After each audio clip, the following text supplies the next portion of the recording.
I ride with Paz now and again, and it's always fun, but I wouldn't really call it training.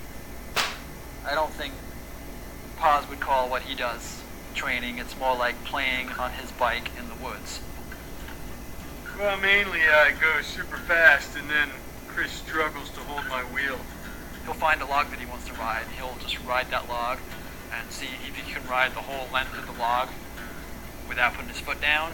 And if he can't do it, he'll just come right back and try it again. And he'll do it over and over and over, maybe 30 or 40 times until he's satisfied that he can do this log.